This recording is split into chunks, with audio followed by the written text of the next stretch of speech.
The voicemail came at 6:47 in the morning. I know the exact time because I'd been awake since 6, sitting at my kitchen table with both hands wrapped around a mug of black coffee, watching the first gray light of November push through the blinds. I wasn't anxious about anything in particular. It was just one of those mornings where sleep decides it's done with you and you don't fight it. My phone buzzed face down on the counter. Unknown number, Oregon area code. I almost let it go to voicemail automatically, the way I do with spam calls about my car's extended warranty, but something made me pick up. Some old muscle memory from 22 years of being the daughter who always answered, no matter what. Nora. My brother's voice. Low, tight, like he was trying not to wake someone up. It's Preston. Don't hang up. Mom had a stroke last night. She's at Mercy General. It's bad. Dad wants the whole family here, and that includes you. A pause. He also said to tell you that you need to bring the documentation. The documentation. I set my phone face down on the table very carefully, the way you set down a glass you're afraid of breaking. Then I sat there for a long moment looking at the grain of the wood and felt something cold and very old settle into my chest. My mother had not spoken to me in 4 years. My father had not spoken to me in 4 years. My brother Preston had not spoken to me in 4 years, except for 2 brief, clipped texts informing me that my grandfather had died, and that the funeral was family only. I was their family. I was the oldest daughter, and when they said family only, they meant everyone except me. The documentation they wanted me to bring was the deed to a property in Ashland, Oregon. A 3-bedroom craftsman house that had belonged to my grandmother on my mother's side.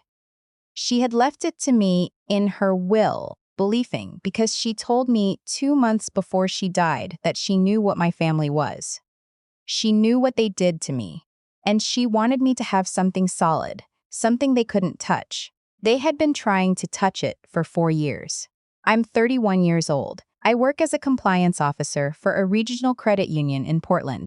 My job, in its most reduced form, is to find the places where money moves wrong. Irregular transfers, suspicious account patterns, documentation that doesn't line up. I have a very finely tuned sense for when something presented to me as a gift is actually a trap. I knew, sitting at that kitchen table at 6:47 in the morning, that this was a trap. I also knew I was going to drive to Ashland anyway. Not because they deserved it. Not because I believed for a second that my mother actually needed me there. I was going because my grandmother had told me once that the people who wronged you are most dangerous when they think you're too scared to show up. She said, show up, let them see your face, and then let them bury themselves. I packed a bag, called my supervisor to request 2 days of emergency leave, and got in my car. I need to back up because the documentation doesn't make sense without the context, and the context requires me to tell you about the summer I was 19. My grandmother, my mother's mother, who I called Gram, owned the Ashland house for 40 years. She bought it herself with money she'd saved working as a bookkeeper long before my grandfather came into her life and long after he left it. That house was hers. Her money, her name, on the deed, her garden in the backyard with the rose bushes she planted herself. When I was 19, I spent the summer with her there. It was supposed to be a gap year, a break before I started community college. What it actually was, though I couldn't have named it then, was an escape. Things at home had gotten to a point where I couldn't breathe inside that house anymore. My brother Preston is 2 years younger than me, and he has always been the favorite. Not quietly, not in that soft, unspoken way that families sometimes tilt. Loudly, completely, without any attempt to disguise it. When Preston wanted something, my parents found a way to get it. When I wanted something, I was told to be grateful for what I had. When Preston broke things, I was often blamed for not watching him well enough. When I got straight A's, my mother would say, Preston's teacher says he's gifted. They're recommending him for the advanced track. When I got into an accident in the driveway at 17, Preston ran behind the car on purpose to scare me, and I clipped the fence trying to stop. My father made me pay for the fence repair out of my babysitting money, while Preston got an apology for being in the way. I don't say any of this to make myself sound tragic. I say it so you understand why. When my grandmother offered me that summer, I took it with both hands and didn't look back. Gram was the one person in my family who saw things clearly. She would sit across from me at her kitchen table with her own coffee and say things like, "Your mother loves you, but she doesn't know how to love more than one person at full volume." And then she'd say, "That's her failure, not yours. Don't carry it." That summer, she showed me how to read a deed. She explained to me how property transfers worked in Oregon.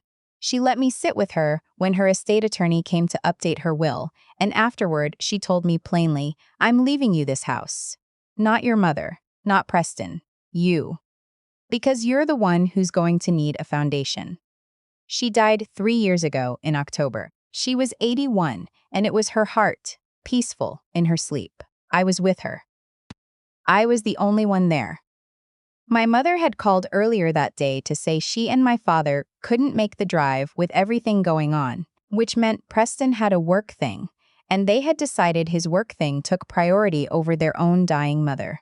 I held Graham's hand through the night, and I was there when she stopped breathing, and I am not ashamed to say, I talked to her for a while after, just quietly, the way you talk to someone who has just left the room. 2 weeks later, the will was read. Graham left the Ashland house to me, her jewelry collection to a cousin in Sacramento, and her savings to a literacy nonprofit she'd volunteered with for 15 years. My mother received a small keepsake box and a letter. I don't know what was in the letter.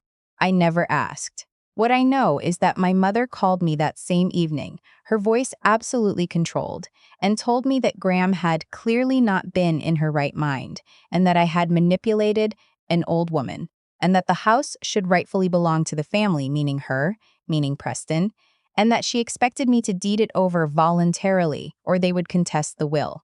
I told her no. She told me I was no longer welcome in their lives. I said, okay, that was 4 years ago. I had not spoken to any of them since, and I had built something genuinely good in the silence. My apartment in Portland. My job. Friends who didn't require me to shrink myself to fit. A therapist named Dr. Kaufman who had spent 2 years carefully helping me understand that the version of myself I'd believed in, the one who was too much, too sensitive, always the problem, was a story my family had written about me, not a fact. I was 31 years old, and for the first time in my life, I felt like I was living in a house that actually had my name on it, not just the one in Ashland. And then Preston left that voicemail. I pulled into the Mercy General parking lot at noon. The drive from Portland is about 4.5 hours, and I'd stopped once for gas and a terrible cup of coffee from a vending machine. I sat in my car for a few minutes with the engine off, watching a sparrow hop along the concrete barrier at the edge of the lot, and I thought about what my therapist would say. She would say, "You don't owe them your presence." She would also say, "If you choose to go in with your eyes open." I got out of the car with my eyes open. The waiting room on the cardiac care floor was small, and it smelled like the particular combination of industrial cleaner and recycled air that all hospitals seem to share regardless of state. I saw my father first. He was standing by the window with his arms crossed, wearing the gray fleece he always wore to things he considered inconvenient. Funerals, school events, the one time he came to see me graduate from the community college I'd eventually attended at 22. He looked older, smaller, somehow, than I remembered him.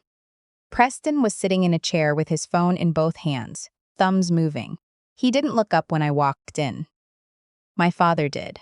Something moved across his face, surprise maybe, or something harder to name. Then it settled back into the expression I remembered, the one that always looked like mild disappointment with everything around it. "You came," he said. "Preston called me," I said. "How is she?" "Stable. They're saying she'll need rehab. Months, probably." He glanced at my bag. "Did you bring what I asked for?" And there it was. My mother, his wife of 36 years, was lying 20 feet away recovering from a stroke, and the first full sentence he said to me after 4 years of silence was about the deed. "Hello to you too, Dad," I said. Preston finally looked up from his phone. He looked tired and a little guilty, which was new. Preston had not looked guilty about anything in the entire time I'd known him. Nora, he started.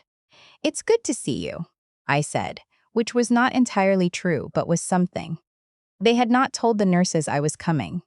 When I asked to be added to the approved visitor list for my mother's room, there was a brief, uncomfortable moment where the charge nurse looked between me and my father didn't say anything. I added myself.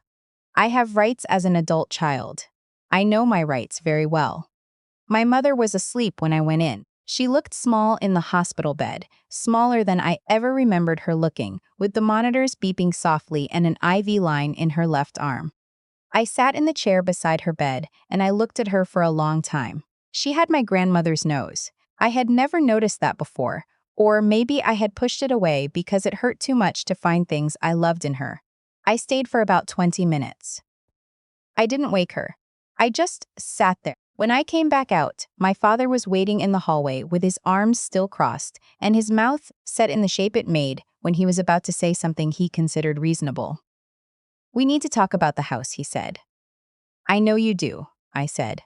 Your mother's recovery is going to require home modifications, a ramp, grab bars, possibly a walk-in shower. The house in Ashland would be perfect. It's single story, it's in a good location, there's already. It's my house, I said. Your grandmother left it to you under circumstances that we believe were. She left it to me in a notarized will executed by a licensed attorney, I said. I was there. I watched her sign it. She was completely competent. We have been through this. Preston had materialized beside my father, the way he always did, gravity pulled into whatever orbit my father was creating. We're not trying to take anything, he said, and his voice had that careful quality, the one he used when he thought he was being diplomatic. About what she needs. What did she need?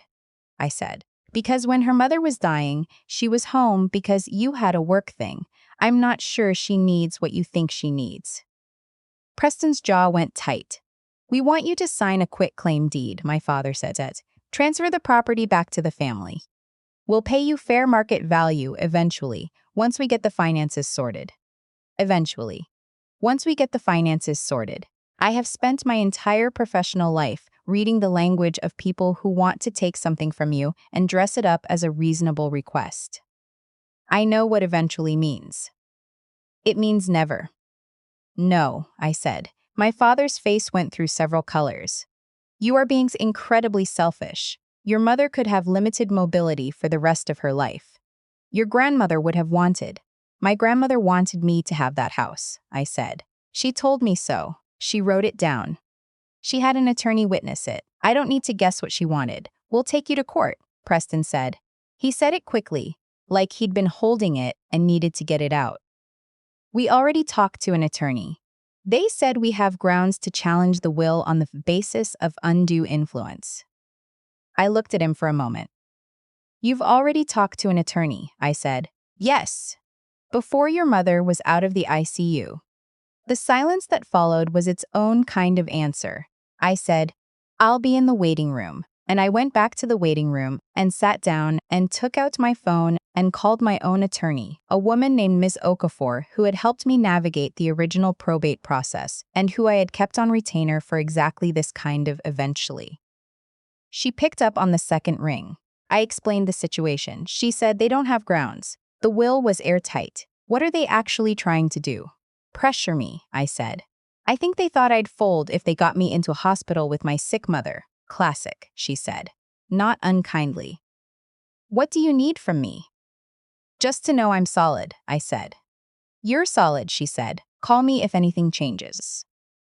I sat in that waiting room for another hour. My father didn't come back. Preston came by once, stood in the doorway for a moment, looking like he wanted to say something, then left. A nurse told me my mother had woken up and was asking for my father. Not for me. I noted that, the way I have learned to note things without letting them knock me down. I was getting ready to leave. I had decided to get a motel room, check on my mother again in the morning, and drive back to Portland when Preston came back. This time he sat down, 2 chairs away from me, which felt like the distance of a specific and chosen caution. She didn't tell you to come, I said. She doesn't know you're here. Okay. He was quiet for a moment. He had my grandmother's hands, I noticed. Wide palms. I had never noticed that before either. I didn't know they were going to do it this way, he said. The attorney thing. Dad set it up and I only found out this week. But you called me anyway, I said, to come down here with the documentation. He looked at his hands. Yeah. So you knew. He didn't answer, which was its own kind of answer. I said, Preston, I'm not going to sign the house over. I want to be honest with you about that. Not because I don't care about Mom, but because that house is the one thing I have that is completely, legally, unambiguously mine. Graham gave it to me because she knew I needed something solid. I am not going to let it go because you and Dad decided a stroke is a useful piece of leverage. He flinched. Actually, flinched. That's not, he started. Isn't it? Another silence. I'm sorry, he said finally. It was quiet, and it didn't fix anything, and I could tell he knew that. I know, I said. I got up, picked up my bag, and went to the elevator. On the way down, alone in that small metal box, I let myself feel it. The particular exhaustion of being in a room with people who love you badly and expect you to pretend otherwise. It's heavy in a way that's hard to explain to people who haven't felt it. Not dramatic, just heavy. I checked into a motel 3 blocks from the hospital. It was the kind of place with a vending machine outside the ice maker and a comforter that smelled like detergent and other people's sleep. I lay on top of it in my coat for a while and stared at the popcorn ceiling. My phone buzzed. Text from an unknown number that wasn't Preston's unknown number. I almost didn't open it. It was my mother. Preston told me you were here. I want to see you. Preston, not about the house. Just to see you. Room 214. I stared at that text for a long time. The thing about my mother is that she is not a cartoon villain. I want to be careful about this because it would be easier if she were.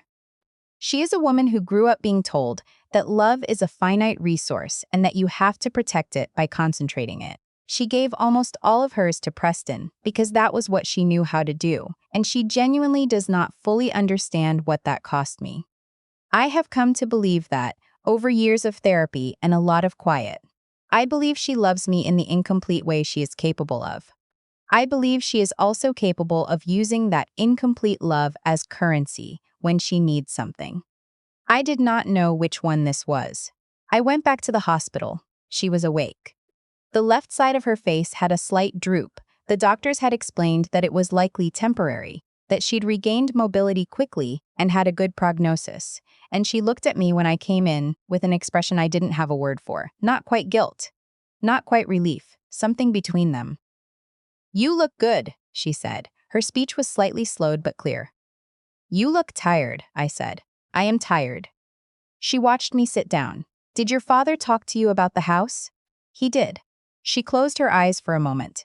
I told him not to, not here, not like this. She opened them again. I want you to know that. Okay, I said. I'm not going to pretend I don't want it, she said, which surprised me. My mother does not usually acknowledge wanting things directly. But I know it's yours. I know Mom meant for you to have it. I waited. I'm sorry, she said, for the 4 years, and for before that too. I know that's not enough. I'm not asking you to. She stopped, pressed her lips together. I'm not asking you to do anything with it. I just wanted to say it. I sat with that for a long moment. In the room, the monitors beeped steadily. Outside the window, it was fully dark now, and the parking lot lights had come on, orange and flat. I hear you, I said. Not I forgive you, because I wasn't there yet. Not it's fine, because it wasn't. Just, I hear you. She nodded. Something in her shoulders loosened slightly. I stayed for another half hour. We talked about small things. Her doctor, the rehabilitation timeline, a TV show she'd been watching before the stroke. It felt careful and strange, like using a muscle that had atrophied. But it was real. It was 2 people actually talking, which is more than we'd managed in years. When I left, I stopped at the nurse's station and made sure my number was on file in case her condition changed. Then, I went back to the motel, and I slept, genuinely and deeply, for the first time in longer than I could remember. The next morning, I drove past the Ashland house before I left town. I hadn't been there since the week after Graham died, when I'd come to go through her things. I parked on the street and just looked at it for a few minutes. The rose bushes needed pruning. The paint on the porch railing was starting to peel at one corner. The garden was overgrown in the way of a thing that had been loved and then left. I thought about what Graham had said when she gave it to me. You need a foundation. I thought about my apartment in Portland, which I had built with my own hands and my own money, and which I loved. I thought about my mother in that hospital bed. I thought about Preston's hands, which looked like Graham's hands. I am not going to give my family the house. I want to be clear about that. The answer is no, and the answer will continue to be no, because it was given to me by someone who loved me well, and I intend to honor that. But I have been thinking about what to do with it.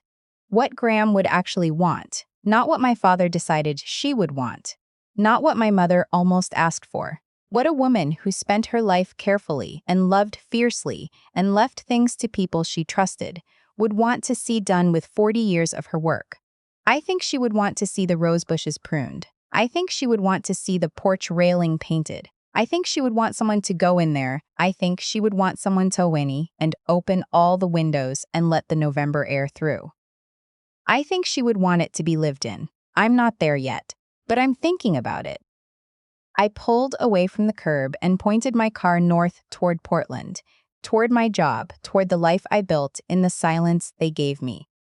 The drive back is beautiful through the Cascades, and I let myself feel that.